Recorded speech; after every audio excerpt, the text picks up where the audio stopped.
I found out about my own future because someone congratulated me on a decision I had never made. It happened in a neutral voice, the kind people use when they assume you're already on the same page. The woman on the phone spoke carefully, professionally, as if she were checking off a box. She thanked me for confirming, mentioned a timeline, and then added, almost casually, "Your sister was very clear about what was best for you." For a moment, I thought I had misheard her. I stood there holding the phone, listening to the hum of my refrigerator, waiting for the rest of the sentence to explain what she meant. But there was nothing else. The decision was done. Finalized. Logged. My name was already attached to it, neat and unquestioned. I asked her to repeat it. She did, slower this time, as if clarity were the problem. She explained the outcome again, and this time I understood exactly what had happened. I wasn't being consulted. I was being informed. When I hung up, I didn't feel angry. Not yet. What I felt was something colder, heavier. The realization that this wasn't a mistake. It was a pattern I had somehow stepped into without noticing, like a room where the lights had been dimmed so gradually that no one remembered how bright it used to be. I was 32 years old. I paid my own bills. I showed up to my own life every day. And yet someone else had spoken for me, confidently enough that no one had thought to check. That was the moment I understood that something had shifted long before I became aware of it. Growing up, my sister had always been the decisive one. She spoke quickly, thought in straight lines, and rarely hesitated. In our family, that translated into trust. When she talked, people listened. When she made suggestions, they turned into plans. It wasn't malicious, it was efficient. And efficiency has a way of passing for leadership. I had never minded it before. When we were younger, it even felt comforting. She handled details. She asked questions I didn't think to ask. Over time, the family leaned into that rhythm. Someone needed something arranged, clarified, explained. My sister stepped in. Everyone relaxed, including me. I started replaying recent conversations in my head, the ones that had seemed harmless at the time. Family dinners where plans were discussed quickly, decisions made between bites of food. My sister answering questions that were technically directed at me, her tone light, confident, helpful. I remembered how often I had nodded without really engaging, trusting that she was just filling in gaps. What I couldn't remember was the last time someone had looked at me and waited for my answer. The more I thought about it, the clearer it became. This wasn't about one decision. This was about authority, about who the family saw as the final voice when things mattered. Somewhere along the way, my presence had become optional. There was a strange relief in naming it. Confusion turned into focus. I wasn't imagining things. I wasn't sensitive or distracted or overwhelmed like I had been told before. I had been bypassed. The most unsettling part wasn't that my sister believed she knew what was best for me. It was that everyone else believed it too. They had accepted her certainty because it spared them discomfort. No awkward pauses, no debates, no need to slow down and include someone who might complicate things. And I had allowed it, not by agreeing, but by not interrupting. I thought about speaking up immediately, about calling her and demanding an explanation. But something stopped me. I recognized the risk before I could articulate it. If I reacted emotionally, if I challenged her without understanding the full picture, I would only reinforce the idea that I wasn't thinking clearly, that I needed someone else to manage things. So I did something that surprised even me. I stayed quiet. Not the defeated kind of quiet, not the kind that shrinks. This was a deliberate stillness. I listened more than I spoke. I let conversations move forward without correcting them. I watched how often my sister used my name to justify decisions, how rarely anyone checked to see if I was actually following along. The quieter I became, the more confident she sounded. She didn't hesitate anymore. She didn't glance in my direction for confirmation. She spoke as if my agreement were a given, as if silence were the same as consent. And everyone around her seemed grateful for it. That's when I understood something important. Her certainty wasn't built on proof. It was built on an assumption, the assumption that I would always stay quiet, that I would accept being represented instead of being asked. I wasn't ready to confront her yet, but I was ready to pay attention, Because confidence like that has a weakness. It makes people careless. It makes them forget to check the details, to document the steps, to protect their version of events. And my sister was very confident. I didn't notice the first time my sister spoke for me because it didn't sound like control. It sounded like help. It happened during an ordinary conversation, the kind families barely remember. Someone asked me a simple question about a plan coming up, and before I could answer, my sister stepped in. She smiled, kept her tone light, and explained my situation more smoothly than I would have. I remember feeling a brief flicker of irritation, quickly smothered by gratitude. She had saved me the trouble of explaining. No one paused after she finished. The conversation moved on, satisfied. I stayed quiet, telling myself it wasn't worth interrupting over something so small. The next time it felt even more natural. A question about scheduling. A minor adjustment. My sister answered again, this time using a phrase that stuck with me later. She said, "We already talked about this," as if a private agreement existed somewhere in the past. I searched my memory for that conversation and came up empty. Still, I nodded, unsure whether I had simply forgotten. That uncertainty became fertile ground. It allowed the behavior to repeat without resistance. Soon it wasn't just answers, it was decisions, appointments confirmed, plans adjusted, messages returned. My sister spoke with an ease that suggested familiarity, as though she and I had worked everything out beforehand. I noticed that she rarely used tentative language. She didn't say, "I think she'd prefer," or "she might be okay with." She said, "She's fine with it," or "that works better for her." People accepted it without question. Why wouldn't they? She sounded sure. She always did. I began to realize that repetition had turned substitution into normalcy. The more often she spoke for me, the less strange it seemed to anyone else. And the less strange it seemed, the less likely anyone was to stop and check. The pattern reinforced itself quietly, efficiently, without friction. What unsettled me wasn't just her behavior. It was the way the family adapted to it. They started directing questions to her instead of me. Not deliberately, not cruelly, just naturally. As if the shortcut had become the route.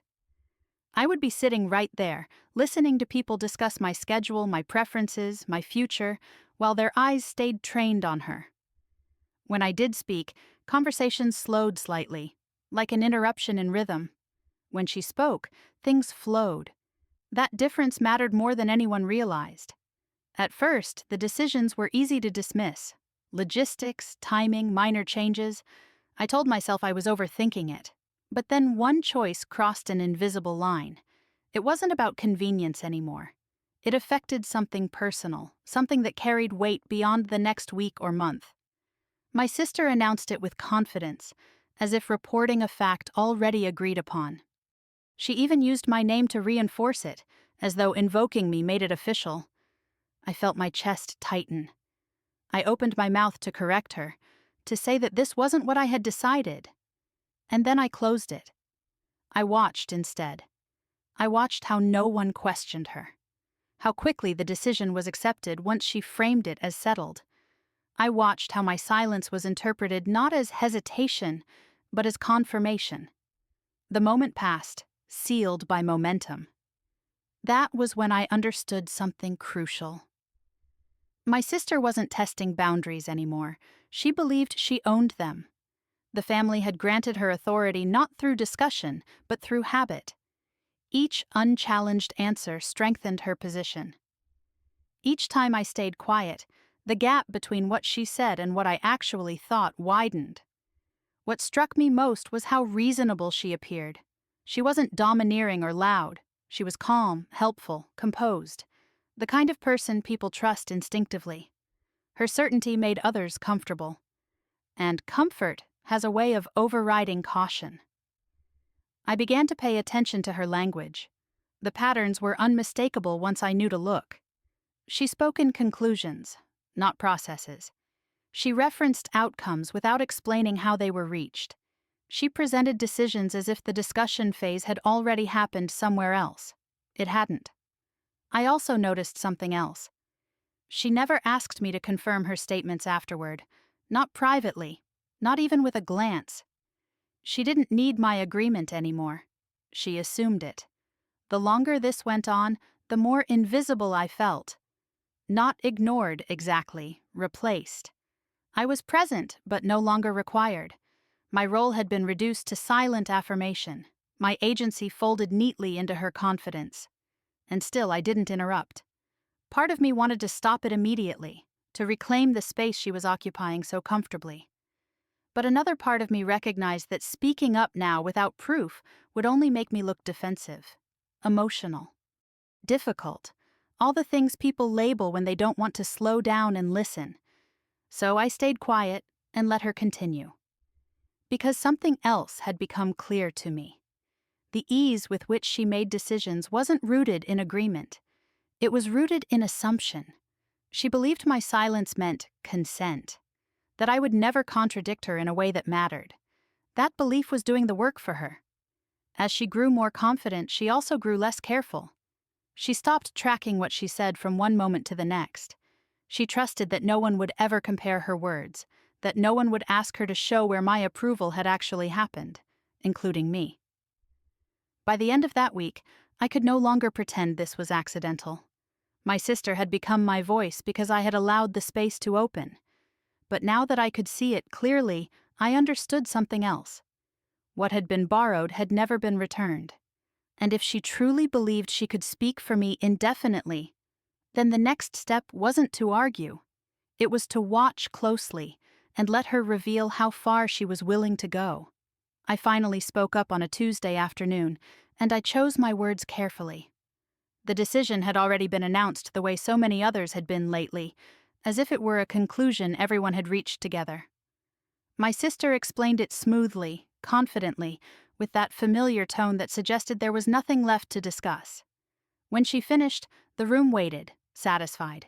I didn't raise my voice, I didn't accuse, I didn't even challenge the outcome. I simply asked when we had agreed on it. The silence that followed felt heavier than any argument. Not long, just long enough to register as discomfort. Then the conversation shifted, not toward the question, but toward me. My sister turned first, her expression softening instantly. She asked if I was feeling okay, if I'd been sleeping enough. Someone else mentioned how stressful things had been for me lately. Another voice chimed in, gently suggesting I might be overwhelmed. No one answered the question. At first, I thought they hadn't understood what I was asking. So I clarified, still calm, still measured. I asked when we had discussed this specific decision, because I couldn't remember giving my approval. That's when I realized what was happening. The issue wasn't confusion, it was reframing. My sister stepped closer, lowering her voice slightly, the way people do when they want to sound reassuring in front of an audience. She said she didn't want me to feel pressured. She reminded everyone how tired I'd been recently, how much I had on my plate. She said she was only trying to help. The family nodded along. Concern replaced curiosity. The decision itself faded into the background, eclipsed by a new narrative forming in real time. I wasn't someone asking a reasonable question anymore. I was someone who needed to be protected from her own uncertainty.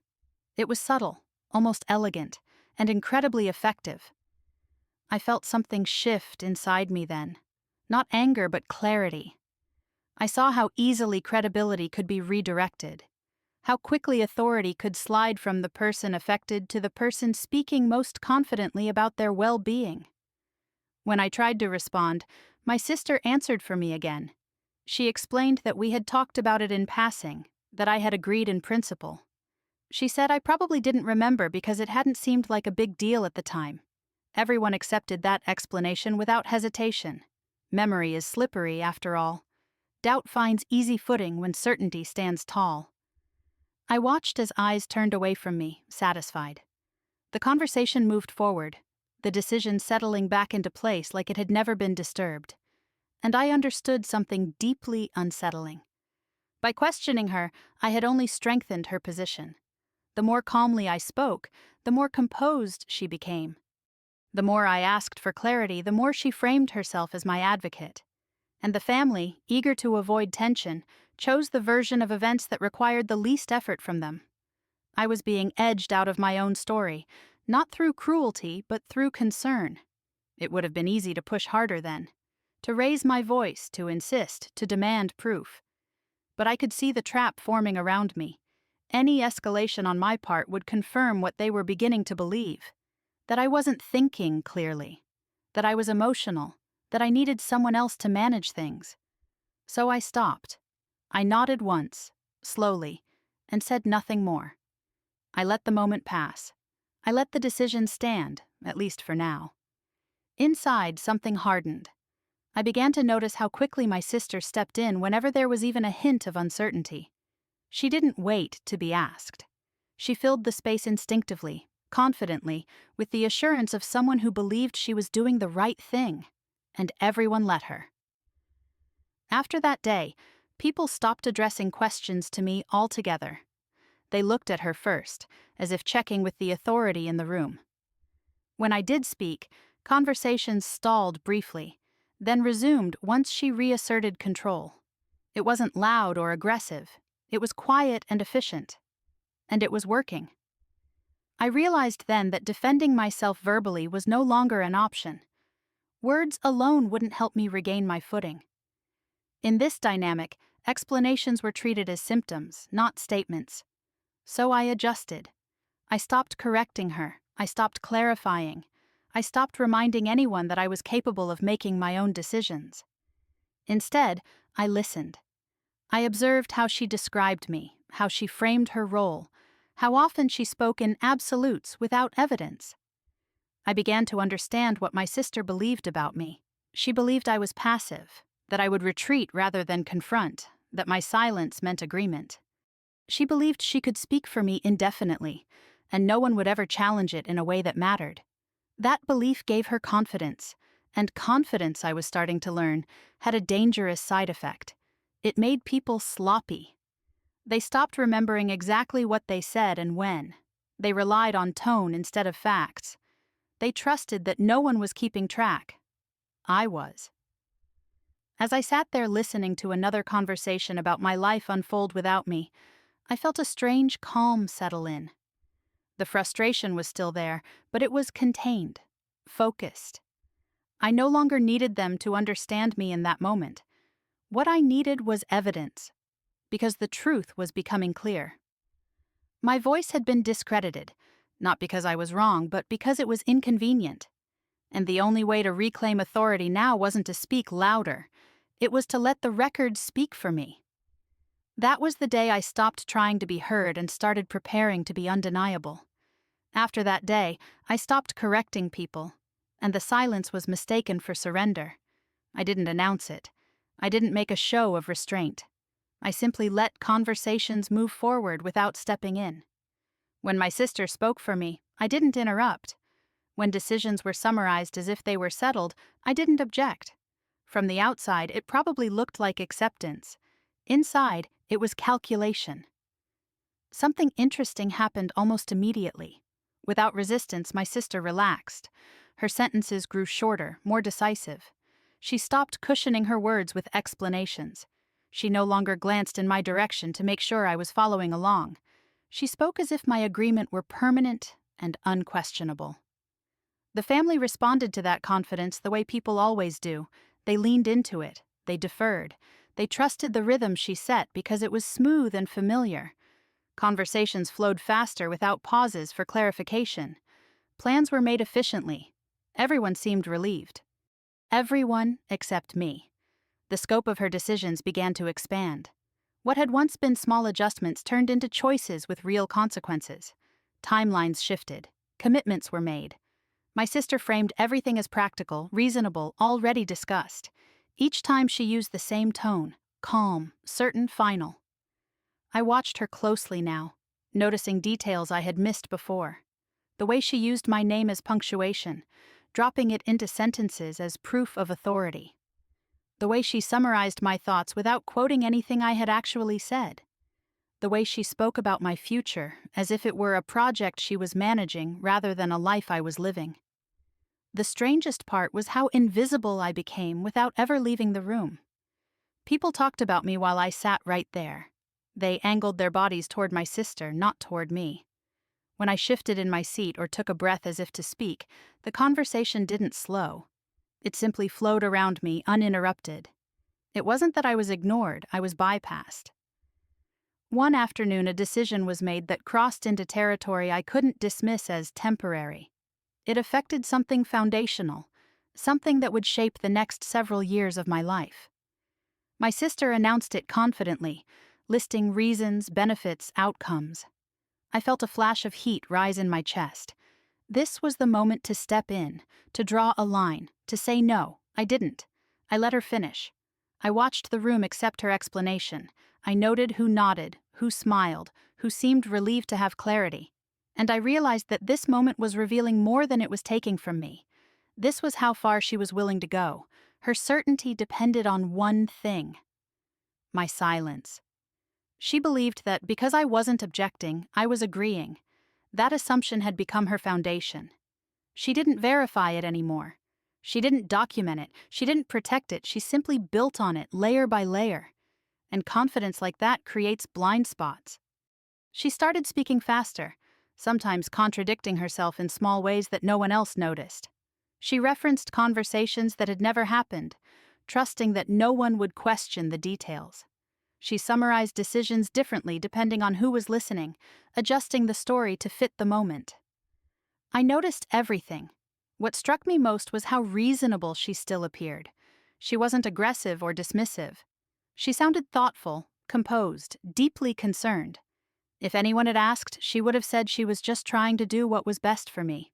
And maybe she believed that, but intention didn't change the reality. I was being erased by efficiency, replaced by convenience. My autonomy traded quietly for speed and comfort. I began to understand that silence doesn't always de-escalate conflict. Sometimes it accelerates it, because it removes friction. Without resistance, power expands naturally. One evening, as my sister confidently outlined another plan that affected me, I noticed something chilling. She didn't even look at me. Not once. She didn't need my reaction anymore. She had fully internalized the idea that my consent was automatic. That was when I realized how dangerous the assumption had become. No one was asking for proof. No one was checking records. No one was confirming anything with me directly. Decisions were being made, and stacked on top of each other, each one justified by the last. If this continued unchecked, there would come a point where undoing it wouldn't be simple, where the consequences would be permanent. And still, I didn't interrupt, because by now, I understood something she didn't. Every confident statement she made without evidence created a vulnerability. Every decision she announced without confirmation left a gap, and every time she assumed I would stay quiet, she risked being wrong in a way that mattered. I wasn't disappearing, I was documenting. I remembered dates, phrases, who was present, what was said, and how it was framed. I kept track of how often my name was used without my voice attached to it. My sister believed silence meant safety, that no one would challenge her version of events, that the story would hold because it always had. She didn't realize that silence can also be preparation. By the end of that week, I felt something shift inside me. Not fear, not anger, readiness. Her boldness was built on a single belief, and it was growing more fragile by the day. All it would take was one moment where confidence was required to meet a record. And when that moment came, I wanted everything to be clear. So I stayed quiet a little longer. And I let her keep talking. The quieter I became, the more everything around me sharpened. Without the constant urge to defend myself, my attention shifted outward. I stopped replaying conversations in my head and started observing them as they happened. I noticed patterns instead of isolated moments, connections instead of excuses. Silence gave me space, and in that space, clarity settled. Days turned into weeks, and my sister's role solidified. She didn't just speak for me anymore. She anticipated needs, framed outcomes, and closed discussions before they could open. What surprised me wasn't how confident she sounded, but how little effort it seemed to take. Control, once normalized, doesn't need force. I began mentally cataloging decisions the way someone might track expenses. This one happened at dinner. That one during a quick phone call. Another slipped into a conversation as an afterthought. I noted who introduced the idea, who agreed immediately, and who stayed quiet. The pattern was consistent. My sister initiated. The family confirmed. I was informed, if at all. Emotionally, something shifted. I wasn't hurt the way I might have been earlier. I felt alert, almost detached, as if I were watching a system operate rather than a family interact. That distance protected me. It allowed me to see what emotion had blurred before. Her language became particularly revealing once I started listening for it. She relied on the same phrases again and again, small verbal shortcuts that carried authority without explanation. "We've already discussed this. She's comfortable with the plan. This makes the most sense for her right now." The repetition gave those statements weight, even though they were hollow. What stood out was how often she used certainty to replace detail. She rarely mentioned when or how decisions had been made. She didn't reference conversations, just conclusions. And no one asked her to fill in the gaps. That absence became impossible to ignore. At some point, I realized that no one was checking in with me anymore, not even out of politeness. My presence was treated as symbolic, not participatory. Consent had been quietly removed from the process, replaced by assumption. Things moved faster that way. The moment it became unmistakable was during a conversation with someone outside the immediate family. They asked a question about me directly. It wasn't confrontational, just practical. Before I could answer, my sister responded, smoothly and confidently, as she always did. But this time the person hesitated. It was subtle, a brief pause, a glance in my direction. For half a second there was uncertainty. My sister noticed it too. She jumped in immediately, clarifying, expanding, reinforcing her authority with extra explanation. The moment passed, smoothed over. But it mattered. That hesitation was the first sign that not everyone saw her role as unquestionable. It told me that the system only worked because no one had slowed it down enough to examine it. Outside the family's familiar rhythm, the assumptions didn't land as cleanly. From then on, I paid closer attention to how my sister handled those moments. Whenever someone hesitated or asked for clarification, she moved quickly, filling the silence before it could grow. She answered questions before they were fully formed. She redirected attention away from me instinctively. She was protecting something, even if she didn't consciously know it. As her confidence grew, so did her carelessness. She began describing the same decision differently depending on the audience. The timeline shifted slightly here. The reasoning changed there. Nothing dramatic, nothing anyone else would notice. But the inconsistencies were there. I started marking them mentally. This version, that version. Who heard which one? The realization that followed was sobering. She believed no one was keeping track. She assumed stories didn't need to match as long as they sounded right in the moment. And why wouldn't she believe that? No one had ever challenged her before, including me. That understanding brought with it a strange sense of calm. I no longer felt like I was losing ground. I felt like I was mapping terrain. Every confident statement she made without verification added another point of reference. Every unchallenged decision left a trail. What struck me most was how unnecessary any confrontation felt now. I didn't need to expose her. I didn't need to argue. The inconsistencies would do that on their own, given the right conditions. My sister's certainty had carried her this far, but certainty without confirmation is fragile. It depends entirely on no one asking the wrong question. I began to see silence differently. It wasn't absence, it was leverage. By not reacting, I allowed the system to operate at full speed, unprotected. I let her believe she was safe. One evening, as she summarized another decision about me without hesitation, I noticed something else. She didn't wait for acknowledgement anymore. Not from me, not from anyone. She had fully absorbed the belief that her word was enough. That belief was doing more work than she realized. I wasn't waiting for a dramatic reveal. I wasn't planning a confrontation. I was preparing for the moment when her confidence would be required to meet something solid, something that couldn't be smoothed over with tone or familiarity. Records, timelines, verifiable truth. I understood then that power rarely collapses because someone challenges it directly. It collapses when it's asked to prove itself and can't. So I kept listening. I kept noticing. I let her keep building on an assumption she had never once been asked to justify. Because once certainty starts leaving a trail, all it takes is one careful look to see where it leads. And I was paying very close attention. The first time I caught it, I almost dismissed it as a mistake. My sister was explaining a decision she claimed I had agreed to, laying it out the way she always did, with calm certainty and just enough detail to sound convincing. I had heard this version before, or at least I thought I had. As she spoke, a small inconsistency surfaced, subtle enough that no one else reacted. The timing was off, just slightly. A conversation she referenced hadn't happened when she said it had. I felt a quiet jolt of recognition.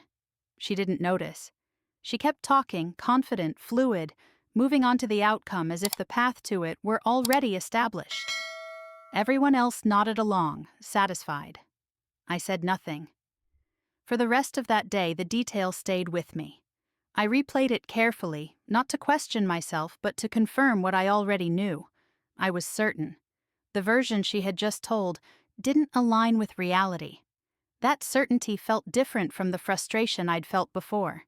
It wasn't emotional, it was stabilizing.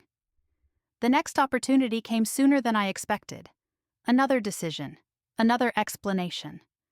This time she described the same agreement again, but the details had shifted. The reason she gave was different. The timing had moved. The outcome stayed the same, but the story around it had changed to fit the moment.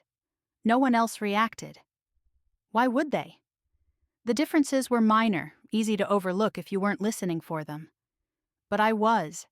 I began to understand something important. My sister wasn't lying in a deliberate, calculated way. She was adjusting, adapting, filling in gaps on the fly, trusting that confidence would carry her through.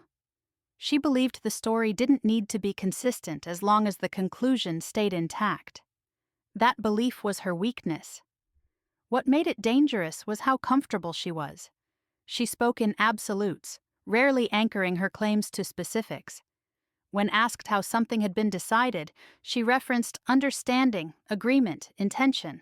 Never documentation, never a moment in time that could be checked. And still, no one questioned her. The first sign that someone else noticed came unexpectedly. We were speaking with someone outside our immediate family, someone who didn't share the same assumptions. They listened as my sister explained the situation, nodding politely. Then they asked a clarifying question. It wasn't confrontational, just practical. Before I could answer, my sister jumped in.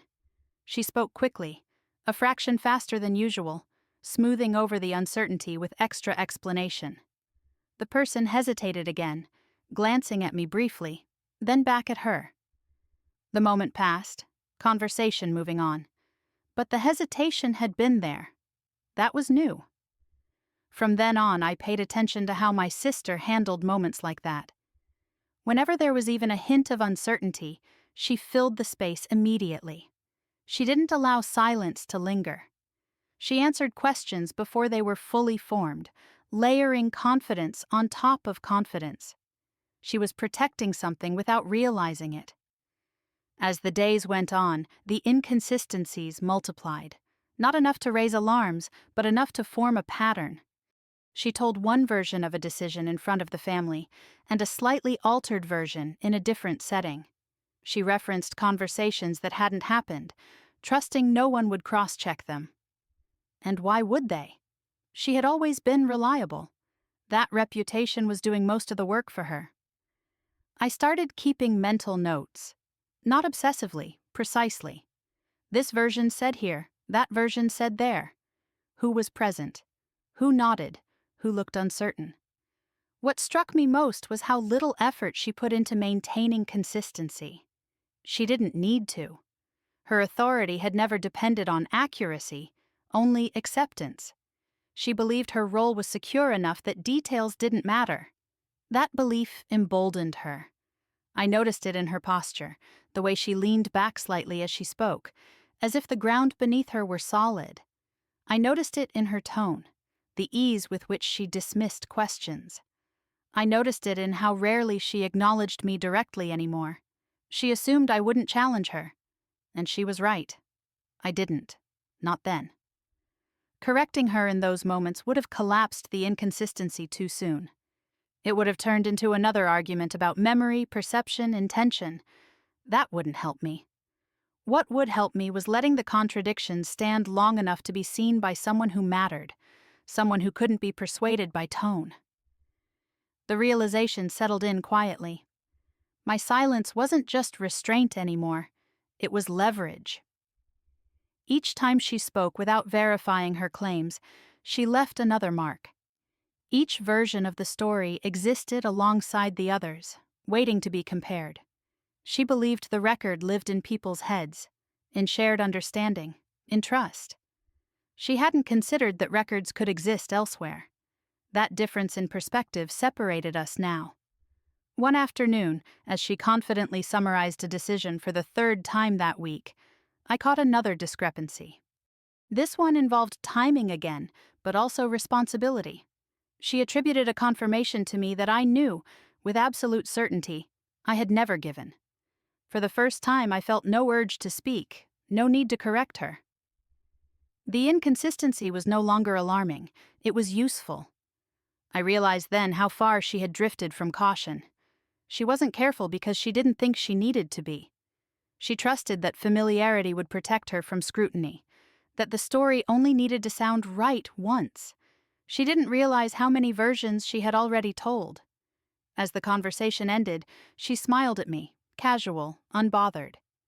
I returned the expression, calm and neutral. Inside, something had shifted permanently. This wasn't about whether she believed she was doing the right thing. It was about the structure she had built on assumption alone, a structure that now had visible cracks. I didn't feel triumphant. I felt prepared, because once stories stop aligning, they start asking to be checked. And once they're checked, confidence is no longer enough. She thought no one noticed. I had noticed everything, and for the first time, I understood exactly how this would end. The truth was, my sister hadn't taken control out of nowhere. I had given it to her. I remembered the moment clearly because at the time it had felt responsible, even mature. I had been overwhelmed, stretched thin in a way that didn't feel dramatic enough to justify asking for help, but heavy enough to slow me down. Life was noisy then. Deadlines stacked up, family expectations pressed in from every side. When my sister offered to step in and handle a few things, I let her. It was supposed to be temporary. I asked her to help with specifics, not everything.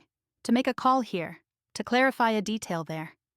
I remember telling her I just needed breathing room, not a replacement. She nodded easily, confident as always, and said she understood. At the time, I believed her. Back then, my sister was the family's anchor. When something needed organizing, she handled it. When confusion surfaced, she cut through it. People trusted her because she made things simpler, and simplicity is comforting. I trusted her too, because it felt easier than pushing back when I was already exhausted.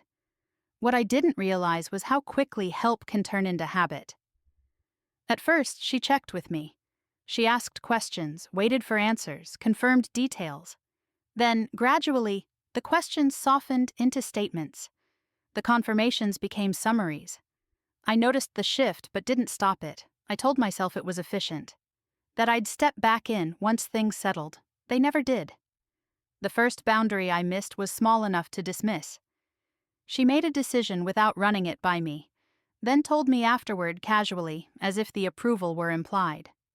I remember feeling a brief sting of irritation, followed by relief. It had worked out fine. Nothing bad had happened. So I let it go. That was the pattern. Each step was justifiable on its own. Each expansion of her role seemed logical in context. I was busy. She was capable. The family was grateful. No one wanted to complicate something that appeared to be working, including me. What I didn't see then was how quickly the family adopted her expanded role as permanent. Once they saw her handling things, they stopped looping me in. They asked her questions about me. They deferred to her answers. And when I didn't immediately correct them, the assumption settled in. Authority spreads fastest when no one names it. There was a moment, looking back, when I could have pulled it back cleanly. I remember it now with uncomfortable clarity. She had made a decision I hadn't agreed to, and I had noticed it immediately. I hesitated, weighing whether it was worth the tension. I told myself I'd address it later, privately. Later never came. Not because I forgot, but because the cost of reclaiming ground felt higher each time I delayed. The longer she held the reins, the more awkward it felt to reach for them. I didn't want to seem ungrateful. I didn't want to create conflict. I didn't want to admit that something meant to help had quietly gone too far. So I adapted. I convinced myself that the arrangement was harmless, that I still had control where it mattered. I didn't realize that control doesn't disappear all at once. It erodes, decision by decision, until the absence becomes normal. Returning to the present, the contrast was impossible to ignore. The authority my sister claimed now was built on that initial favor, stretched far beyond its original shape. What I had lent temporarily had never been returned, and because no one remembered the terms under which it was given, they treated it as absolute. That understanding changed how I saw everything that had followed. She hadn't seized power aggressively. She had extended it incrementally, reinforced by convenience and my reluctance to disrupt the peace. The family hadn't chosen her over me consciously. They had simply stopped noticing when the choice occurred. And now here we were. The inconsistencies I'd begun to notice in her stories weren't just carelessness. They were the result of a role that had grown without structure. She was operating on memory and assumption, not agreement. She had never needed proof because she had never been asked for it. That was the flaw. As I sat quietly during another conversation where she spoke for me without hesitation, I felt the pieces align.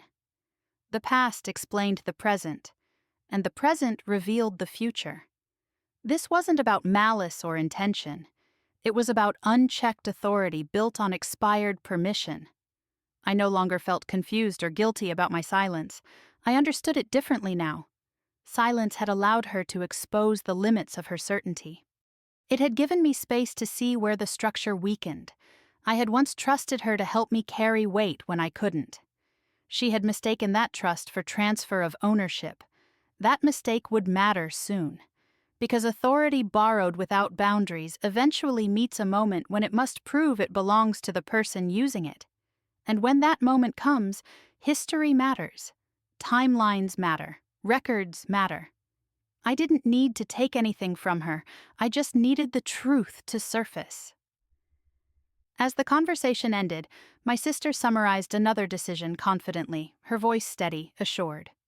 I watched her, not with resentment but with clarity. The power she held rested on a favor long since expired. And she didn't realize it yet, but she was about to.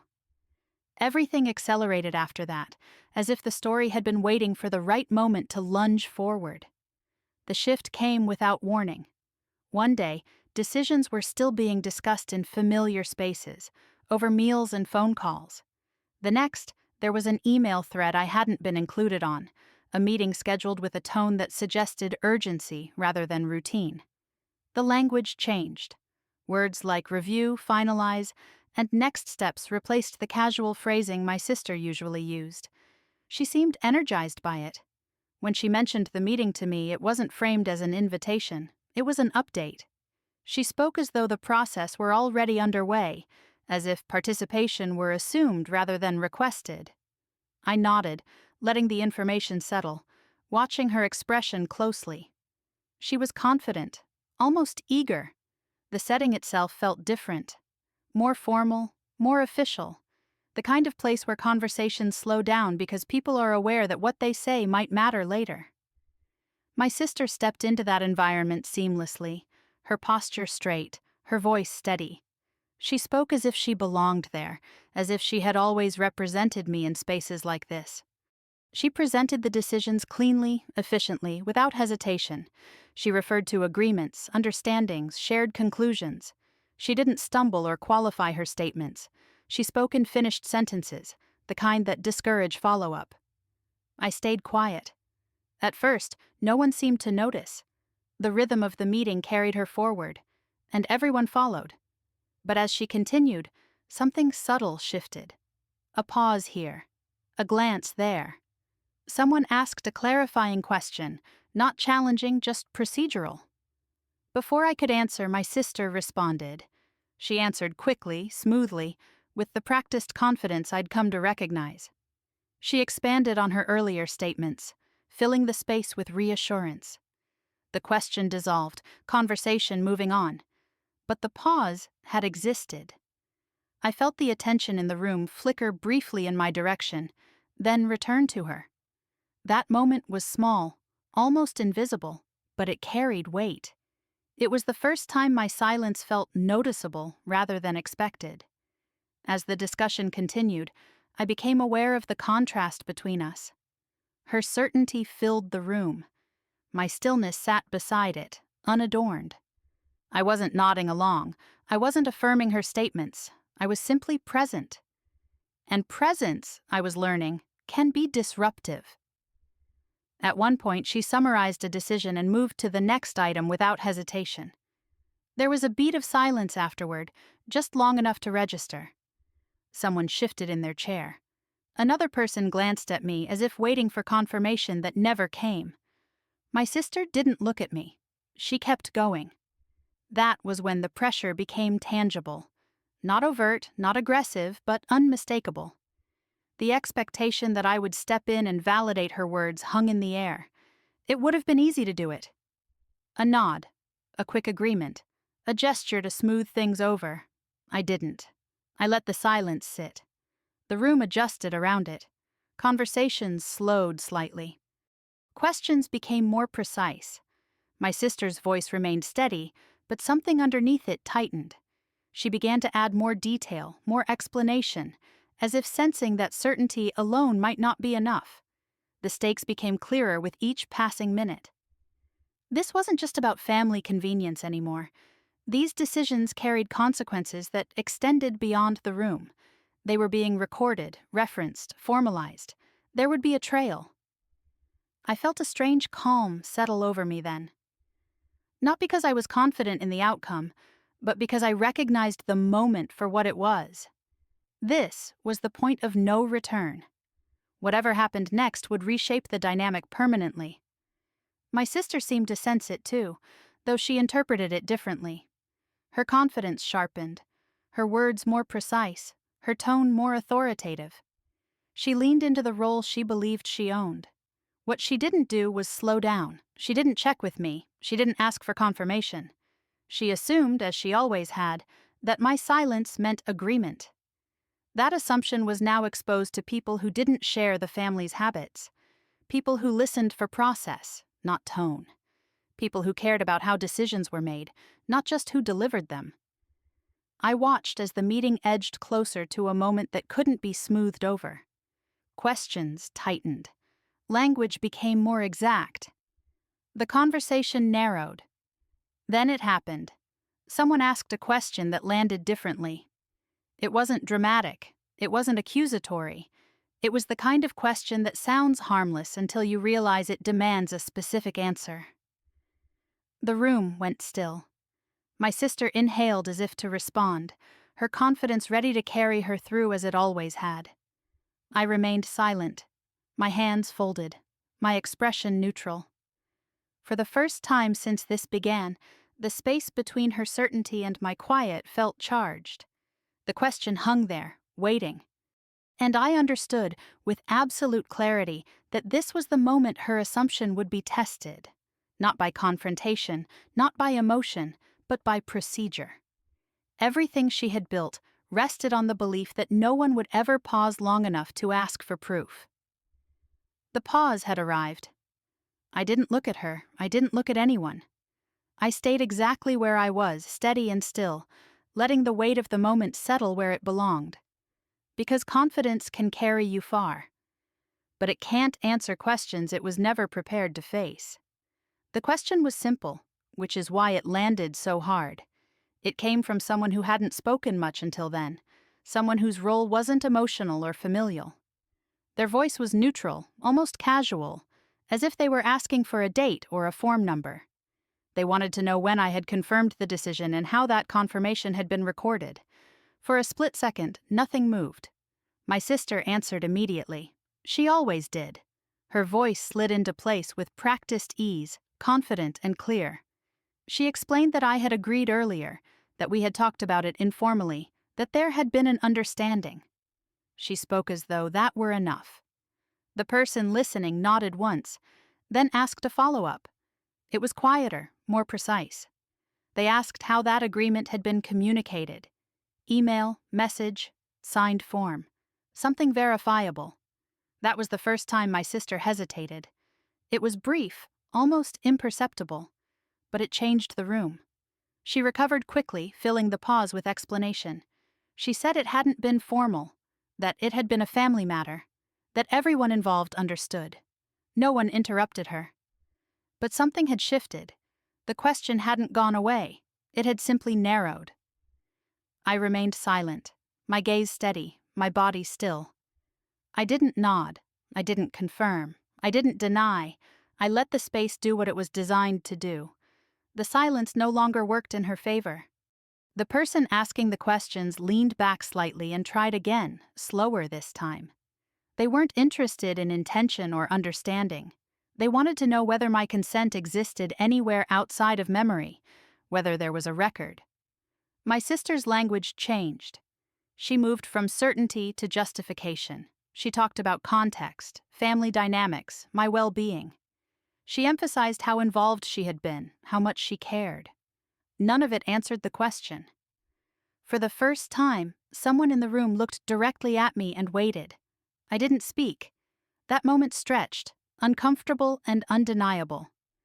My sister glanced at me briefly, then looked away. She started to speak again, but this time she was interrupted. The process had taken over. The person asking the questions clarified that without documented consent, decisions couldn't be treated as final. It wasn't personal, it was procedural. They said it calmly, without accusation, as if stating a rule everyone should already know. I felt something settle inside me then. Not relief, not triumph, recognition. Around us, the family began to shift in their seats. The certainty they had relied on no longer filled the space. Without it, they seemed unsure where to look. A few glanced at my sister. A few glanced at me. No one said anything. My sister tried again, her voice tighter now. She explained that she had always handled things for me, that this wasn't new, that the family trusted her judgment. The response was immediate and measured. Trust, they said, was not the same as authorization. That distinction landed like a crack through glass. I watched my sister process it in real time. The confidence she had relied on for so long didn't disappear, but it faltered. She wasn't being accused of wrongdoing. She was being asked to substantiate a role she had never needed to justify before. She couldn't. The conversation turned methodical. Dates were mentioned, files were referenced. The absence of my name where it should have appeared became increasingly obvious. Each missing piece reinforced the same conclusion. Assumption was not evidence. I sat there quietly, my silence no longer mistaken for compliance. It had become context. Without my confirmation, her statements hung unsupported. Someone asked how many decisions had been made under the same understanding. The question wasn't directed at me or my sister specifically, it was directed at the situation itself. The scope widened. My sister didn't answer immediately this time. She couldn't.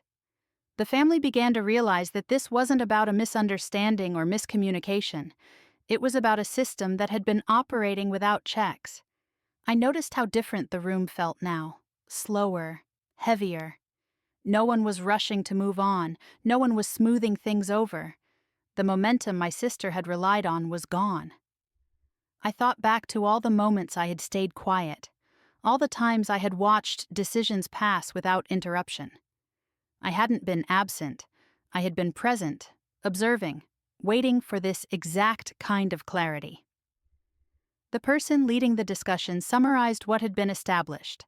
Without documented consent, the decisions in question could not stand as they were. They would need to be reviewed, possibly reversed. No one argued. My sister sat back slightly, her hands folded now instead of gesturing. She looked smaller, not because she had been exposed as malicious, but because the ground beneath her had shifted. The authority she had assumed was conditional, and the condition had never been met. I felt eyes on me again, tentative this time, not accusatory, curious, reassessing. I met their gaze calmly, not with satisfaction, but with steadiness. This wasn't about proving her wrong, it was about proving something else entirely, that I had never agreed, that my silence had been mistaken for something it wasn't. The meeting moved toward its conclusion, but the real ending had already happened. The assumption that had carried my sister so far had collapsed under the weight of a single, ordinary question. When we stood to leave, no one rushed. Conversations were muted, careful. My sister didn't speak to me immediately. She didn't need to. We both understood what had changed. As I walked out of the room, I felt lighter than I had in months. Not because I had won, but because something fundamental had been restored. My voice hadn't returned through argument or confrontation. It had returned because the truth no longer needed me to speak for it. And now that the assumption was gone, everything else would have to be rebuilt the right way. The room went quiet in a different way once the word records was spoken. Not dramatic silence, not shock, but the kind that signals a shift from conversation to process. Chairs stopped creaking, papers stopped rustling. The energy tightened, focused. What had been personal was now procedural, and everyone seemed to feel the change at once. My sister straightened in her seat. Her confidence didn't vanish, but it adjusted. She chose her words more carefully now, slower, measured. When someone asked for documentation, she nodded as if it were expected, as if this were just another step she had already prepared for. But nothing appeared. There was a pause while folders were checked and screens were scanned. It wasn't long, but it was long enough to matter. In that space, the absence became visible. No signed confirmation, no written approval, no time-stamped message with my consent attached to it. What wasn't there began to speak louder than anything that was. My sister tried to bridge the gap with explanation. She talked about conversations, intentions, shared understanding. She reminded everyone how involved she had been, how often she'd handled things on my behalf. She wasn't defensive. She sounded reasonable, almost persuasive. It didn't work. The person overseeing the review listened without interruption, then calmly explained that understanding and authorization were not the same thing. Family habits didn't override formal requirements. Without documented consent, decisions couldn't be treated as finalized. The distinction landed cleanly, without judgment. I felt something settle inside me then, a quiet confirmation. This was never about who spoke better or who seemed more capable. It was about structure, and structure didn't bend to confidence. The discussion turned methodical. Dates were referenced, processes outlined. My sister's earlier explanations were compared against what could actually be verified. Each time, the same conclusion surfaced. The record didn't support the assumption. She tried once more, softer this time, suggesting that perhaps things had been handled informally because it was family, that there had never been a reason to document what everyone already accepted. The response was steady. Informality, they said, does not replace consent. It only obscures it. Around us, the family shifted. Some looked uncomfortable. Others seemed relieved, as if something that had always felt slightly off was finally being named. No one spoke over anyone else. There was no need. For the first time, I saw my sister hesitate, not because she was unsure of herself, but because the tools she relied on no longer applied. Tone didn't help here. Familiarity didn't carry weight. The process treated everyone the same. Fairness can feel abrupt when you're not used to it. I remained quiet, my role unchanged. I didn't need to add anything. The facts were doing their work. Every missing document, every unchecked box reinforced the same truth. My silence had never been agreement. At one point, someone asked how many decisions had been made under similar circumstances. The question wasn't accusatory. It was practical, necessary. The scope widened again. My sister looked down briefly, then back up. She answered carefully, acknowledging that there might have been others. That she had acted in what she believed were my best interests. That she hadn't thought formal consent was required every time. The explanation hung there, insufficient, but sincere. The response that followed was clear and calm. Belief, they said, does not replace permission. Acting in someone's interest is not the same as acting with their consent, especially when the consequences are significant. I watched as that reality settled over the room. The authority my sister had carried for so long was being gently but firmly set aside, not stripped away in anger, but redefined.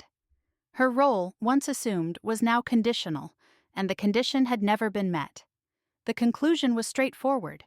Without documented consent, the decisions in question would need to be reviewed. Some might be paused, others potentially reversed. Future actions would require direct confirmation from me. No one argued. I felt eyes turned toward me again, not with curiosity this time, but with acknowledgement. The difference was subtle, but unmistakable. I was no longer a background presence. I was the reference point. My sister noticed it too. For the first time in a long while, she didn't step in to fill the space. She sat back, hands still, listening. The confidence that had once propelled her forward now held her in place. When the meeting ended, the air felt lighter, not because everything was resolved, but because something essential had been corrected. Conversations resumed quietly, cautiously. People avoided big gestures, as if aware that something delicate had shifted. My sister walked beside me as we left. She didn't speak right away. Neither did I. There was nothing left to clarify.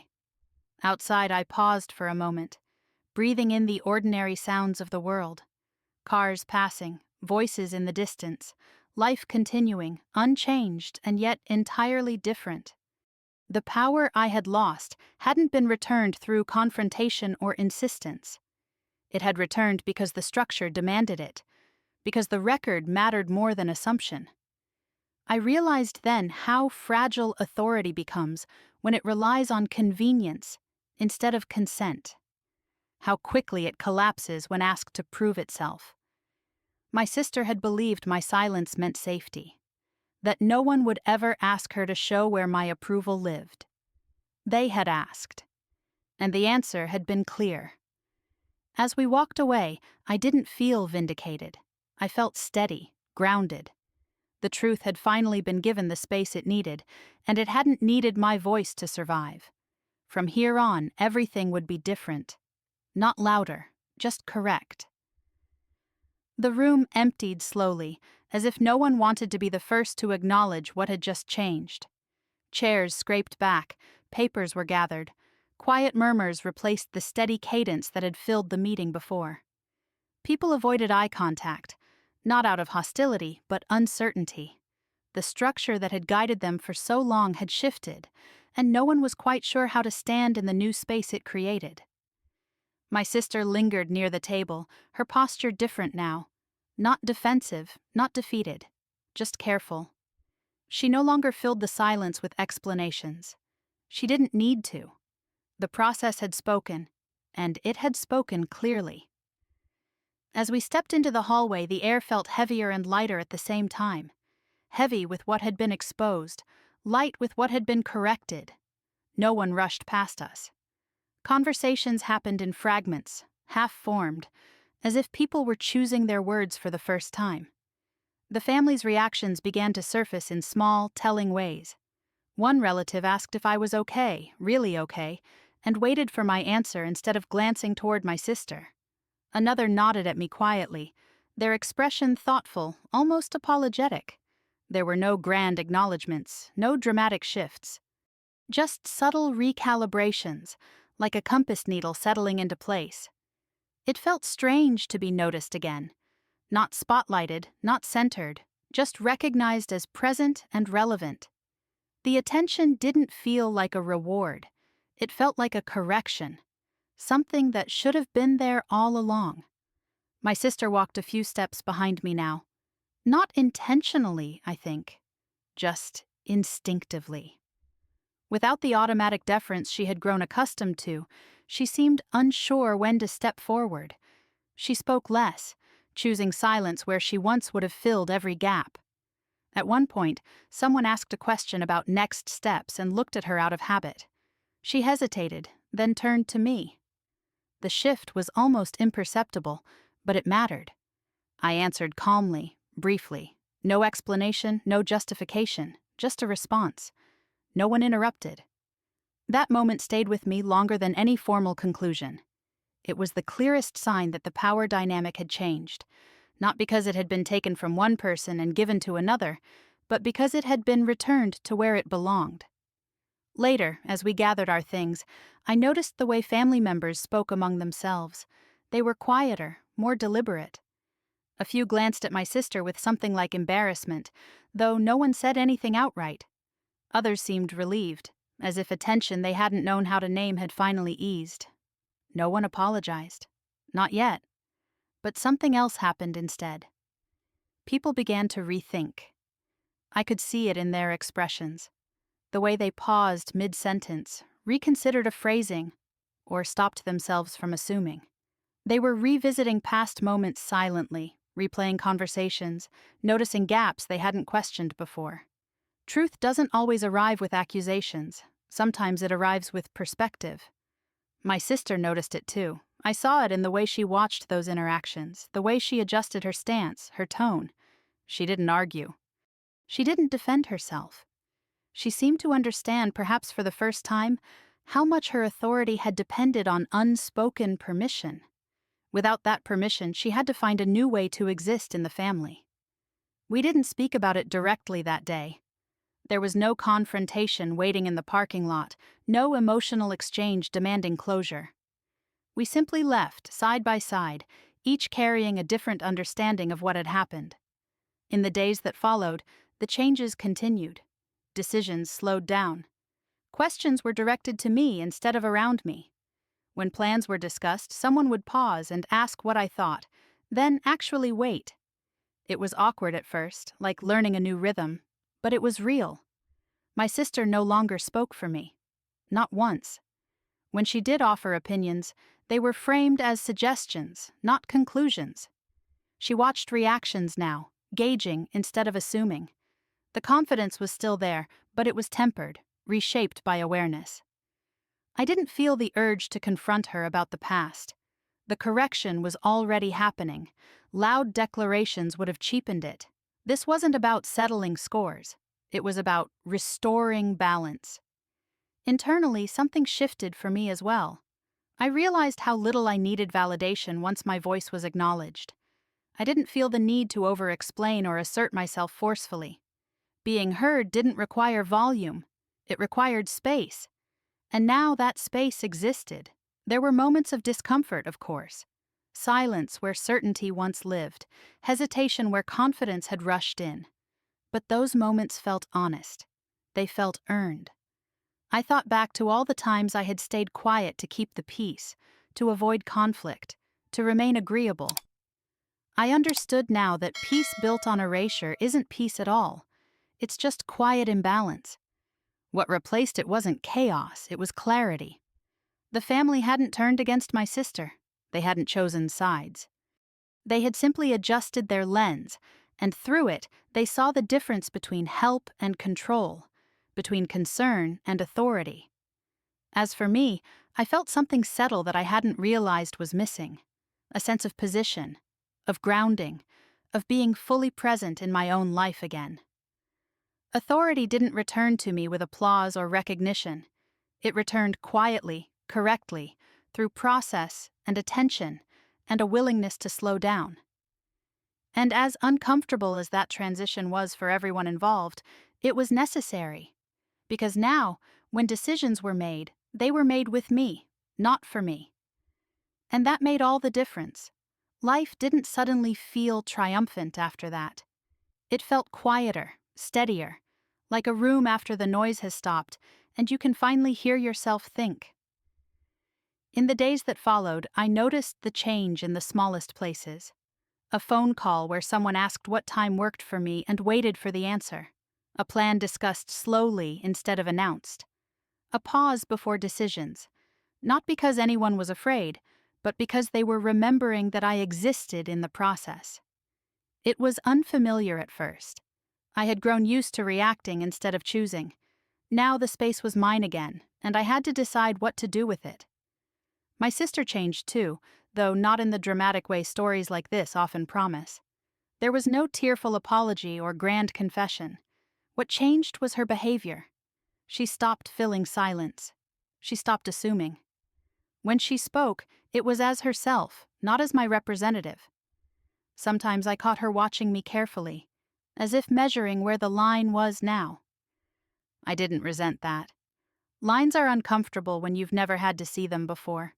For a long time, she had framed everything she did as care. Looking back, I understand how convincing that can feel, especially in families where efficiency is praised and conflict is avoided. Helping turns into handling. Handling turns into control.